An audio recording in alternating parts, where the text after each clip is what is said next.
We're on a mission to find the best SMMA niche of all time. It's not med spa, bro. Trust me. It's not med spa? It's not med spa. Okay. Auto detailing, dentist, Chipotle, best SMMA niche. Beam.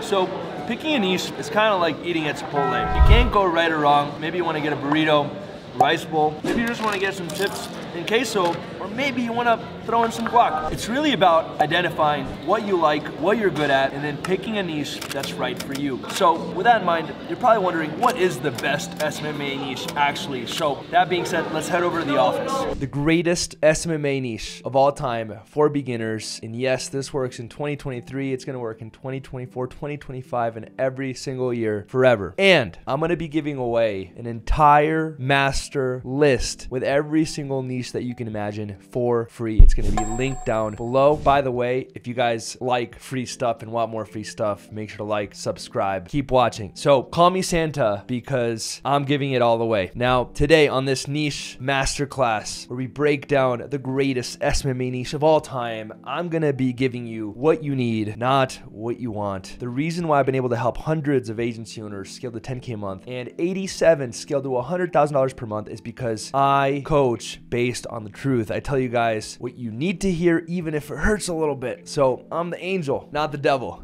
You know, I'm not telling you guys dream or this crazy lifestyle. I'm just telling you guys exactly what you need to hear in order to succeed in business and create the life of your dreams, whatever that is for you. Now, today, I'm going to give you guys frameworks to pick the best niches for you instead of telling you exactly which niche. And I'm sorry about that. Sorry to be letting you guys down, but in the long run, you're going to thank me and be like, thank you, Joel, for making me this money and telling me what I needed to hear. So with that in mind, let's address the elephant in the room. You see all these business people in the room. That's all of us here on YouTube. That's us. That's me. That's you guys. We're here in the room. There's a big fucking elephant. Here's the elephant. You know what the elephant is? Every niche sucks. And most other SMMA YouTube gurus are going to tell you, oh my God, pick this niche or this niche. Oh my God, there's a new niche. OnlyFans. It's top secret. You're going to explode and make all this money. Top secret. Even OnlyFans sucks, and there's downsides. Every niche sucks. Oh, e-com, start an e-com agency. You want to know how fucking hard e-com is? It's very hard. Oh, start a chiro agency like me, because that's what Joel did. Well, at this point, every single chiro has been pitched, and the demo presentation that I've given you guys has probably been used on every single chiro in the United States of America. So every niche sucks, and I know this hurts to hear, but I promise you, if you accept the truth and you accept the fact that every niche sucks, then you're gonna start to ask yourself, how can I be the best of my niche, even if it sucks, and actually be successful? So chiro sucked. Let me take a step back real quick. When I first started out my agency, I wanna tell you guys a quick story. When I first started out my agency, I started working with every niche. Roofers, I worked with painting companies, I worked with artists, like actual artists, not like online artists, like actual, like they do art and they sell the art. I worked with life coaches, I worked with MLM, multi-level marketing people that wanted to sell their products. I literally worked with every niche. Well, maybe not every single niche, but I worked with a lot of dumb niches. I worked with rock climbing gyms. I tried a lot of different niches. And even when I was working in the chiro niche, I wanted to give up, and I was like, this niche sucks, and it ended up crushing. So every niche sucks. You're just gonna have to figure out how to be better. That's the key. Now, everyone's always wondering, what if my niche is saturated? What if my niche is saturated? Guys, here's the truth. The key to leveling up in business is not asking yourself which niches aren't saturated. The key to leveling up in business is to figure out, how can I be better or different than everyone else in my niche and create my own blue ocean. So if you guys look at this graphic right here, got the fish on the left, red ocean. Very competitive. Imagine that's like the most saturated niche on the planet. We got the fish on the right, completely blue ocean. Imagine that's not saturated at all. But they're in the same fucking ocean. They're swimming in the same sea. It's the same sea. Left, right, same ocean. Same exact ocean. So if you guys follow this analogy, you got these fishies right here on the left are working with chiros. These fishies over here on the right are working with chiros too. It's a saturated niche. But the chiros, not the chiros, the fishies on the right are smart because they're asking themselves, how can I create my own blue ocean by being better or different than everyone else in the chiro space? So maybe they started offering VAs to chiropractors. Maybe they were the first TikTok short form content agency specifically for chiropractors. Maybe they were the first TikTok ad agency for chiropractors. Maybe they were the first agency to also set up an an entire call center for the chiropractors. Maybe they were the first agency to leverage AI for chiropractors, and boom, they innovated and they created a new space within the red ocean. So don't worry so much about the niche saturation. I know this is going to be one of the biggest questions that I get. What if my niche is saturated? Guys, it doesn't fucking matter. Just figure out how to be better or different. All right, so how do I pick a niche? Great question. You guys are watching this video or like, Joel, cool, this sounds great and all. How do I pick the niche?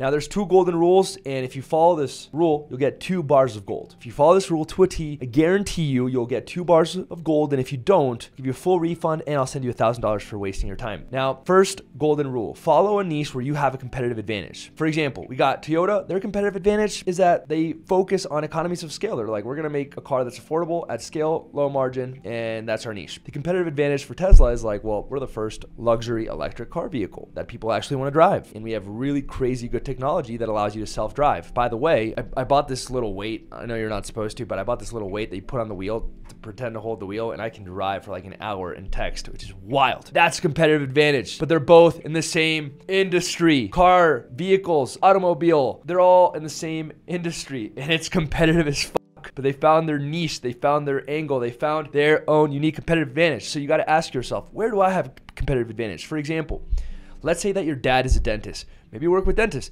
Let's say that you were a realtor for years and now you're thinking of starting an SMMA. Well, now you know everything about real estate. Go do that. You already know how to get business if you were a successful realtor. Let's say that your best friend growing up, his dad had one of the biggest roofing companies in the United States. For example, one of my best friends from high school, his dad owns one of the biggest tree care companies in the United States. I'd be like, well, my friend Pete knows about this niche. Maybe I could, get a meeting with his dad, ask him questions, and really cut the learning curve. So it's like, I have a competitive advantage. Most other people can't access one of the most successful tree care companies. I can. I'm going to go into that niche. So ask yourself, what competitive advantage do I have and which niche does that relate to? That's really important when picking your niche. Second thing is, which niche are you comfortable speaking to? If you're in a niche where you are very uncomfortable speaking to the people in that niche, for example, plumbers, very different than talking to a doctor, a realtor or a gym owner, very different than talking to a plastic surgeon. Pick niches where you're very comfortable talking to people in that niche, and you're not totally different. If you're completely different, completely unrelated, you don't care at all about, not caring is a bad example. I don't care if you care about your niche or not. You guys are starting an SMMA to make money, not to care for the niche. And I don't care what anyone says. That's the truth. Most of you guys are here to make money, not because you care so much about plumbers.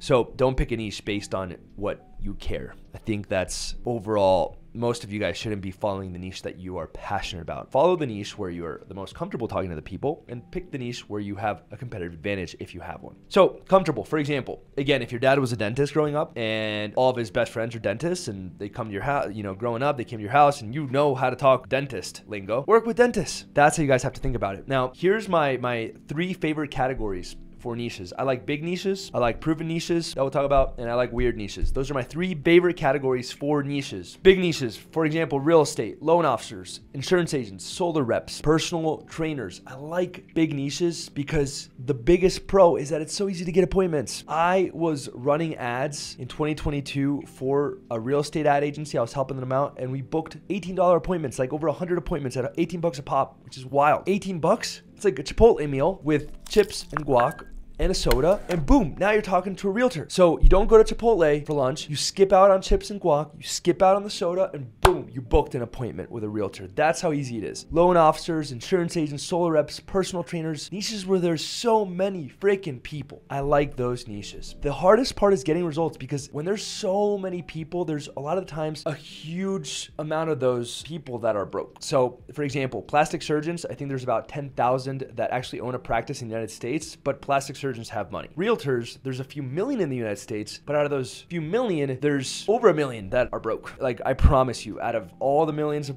realtors, there's at least 1 million that are not crushing it. So because you have so many, there's gonna be a lot that are broke and kind of average. Like, it follows a very natural progression of a bell curve, and then there's gonna be some at the top 10% that are crushing it. So again, these are the 3 categories that I look at. You guys have to determine which one is best for you. Again, I'm here to tell you what you need to hear, not what you want to hear. And what you need to hear is that you got to pick the best niche for you, and I can't pick your fucking niche. All right, you guys got to pick your own niche. All right, proven niches. I like proven niches because it's proven. So for example, I love to ask myself, what niche is out there that scaled to 7 figures. And actually, out of the 3 categories, this is my favorite category of niches to pick from. Proven niches, that's my favorite. Personally, that's my favorite because all you have to do is figure out how to be a little bit different or a little bit better. For example, chiros, gyms, lawyers, e-com, dentists, roofing, med spa. In all those niches, I know people that have scaled to 7 figures, which is the pro. That's the biggest pro. The biggest benefit of this is that it's already worked.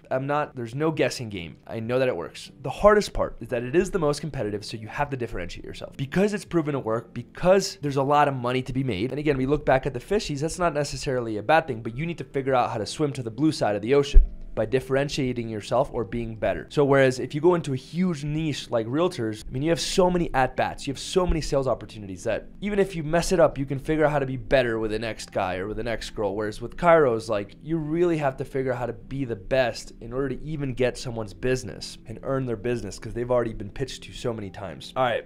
Last category, weird niches. If you can figure out how to get great results in weird niches, which is really hard, that's the hardest part, figuring out how to get great results when no one else has done it. If you can figure out how to get great results in these niches when no one else has done it, you are going to blow up because there's virtually zero competition. For example, how many agencies do you guys know that work with funeral homes? How many agencies do you guys know that work with trucking companies? How many agencies do you guys know that work with water damage restoration or vets, veterinarians, or tattoo removal? Not many. I know at least 1,000 med spa agencies. Every single person in Thomas Gonay's 300 agencies program, there's at least already 300 agencies working with med spas right there. But how many do you know that work with funeral homes? Actually, I know one.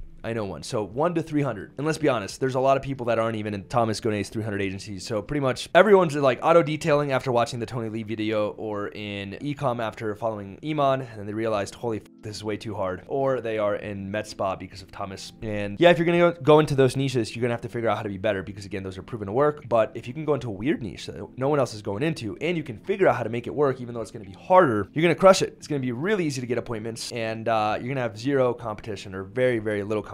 Like for example, retirement homes. They have a lot of money, but how many agencies do you guys know serving retirement homes? Luxury car rentals, yacht rentals, very high-end niche with a lot of money. I don't know any agencies going after those niches. So you have to figure out how to get results. That's the hard part. If you are doing something really, really difficult, but can execute like SEO, which is kind of standard across the board, or content, again, really hard to execute, but if you can figure it out for these niches, you can go into these untapped niches and absolutely crush. So here's my homework for you guys. You need to figure out and ask yourself, following the 2 golden rules, if you guys want these 2 golden bars that are each worth about 5K a month, that's how you get to 10K a month. If you guys want that, you're gonna have to ask yourself, what competitive advantages do I have? Maybe it's someone that I know, maybe it's some of my skills, maybe it's something that I've learned. You have to ask yourself, which niche am I most comfortable in terms of speaking to the prospects? And then you have to also ask yourself, do I want to go after a big niche? Do I want to go after a proven niche? Or do I want to go after a weird niche? Once you figure that out, then pick your niche. Now, I need you guys to avoid this at all costs. And this is my final warning for you guys. And then we'll wrap it up. And again, the master niche list is linked down below and you guys can pick. Avoid low ticket niches. These are very, very, very hard. I'm not saying it hasn't worked, but avoid them at all costs. Like for example, if you guys work with software companies, maybe that can work even though they're low ticket, but they also have a lot of money. So when I mean low ticket, it's kind of like a nail salon. Don't work with nail salons. Really, really hard. Or for example, restaurants. Has it worked in the past? Is it proven? Yes, but it's really hard. Like I don't know of many restaurant agencies that are crushing it because it's really, really hard. The businesses don't have a lot of money, and if you do get them clients, it's not worth a lot of money to them. So for example, if you work with med spas and you're the 1001 med spa after going through Thomas's program, well, let's say they're a brand new med spa and they don't have a lot of money. Well, if you help them close one treatment, it could be $1,500 in their pocket. So with restaurants, with nail salons, anything where it's super low ticket, barbershops, it's really hard to make it work. The ROI just isn't there. I do not like very, very weird niches. I talked about weird niches, but I don't like very, very weird niches. For example, like I told you guys at the beginning, when I first started out, I worked with actual artists who create paintings and try to sell them on the internet. That's like too weird. Stay away. Third, I don't like small niches. If your niche is under 10,000 businesses in the United States or wherever you're targeting, I don't think it's going to work. I think it's really, really hard because it's hard to,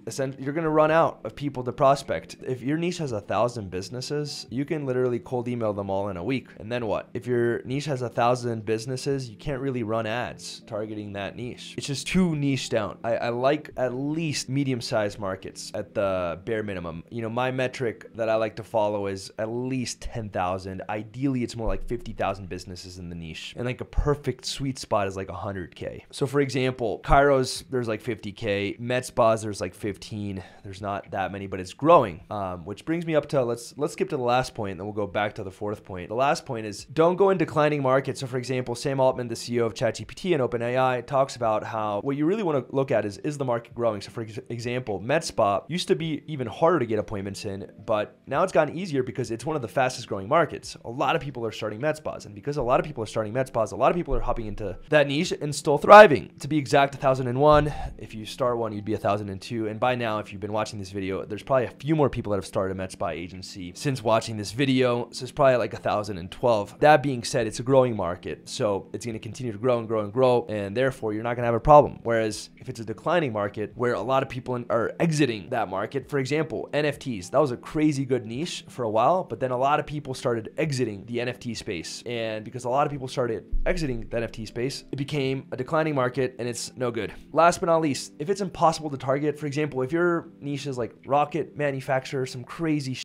and you don't even know who the CEO is because it's like some top secret billionaire that you don't even know of, that doesn't even have an Instagram, Facebook account. It's too hard. Find niches where you at least know who the decision maker is. Now, it doesn't have to be super easy like dentists. They have gatekeepers, but it also can't be impossible. So as long as you guys pick one of these categories, knowing the pros and cons, as long as you guys go into a niche where you're comfortable speaking to the prospects, and as long as you guys have somewhat of a competitive advantage, then remember, every single niche sucks. The way to beat saturation is by being better or being different. And the only way to make it work and crush it is if you level the fuck up and figure out your niche by just being better.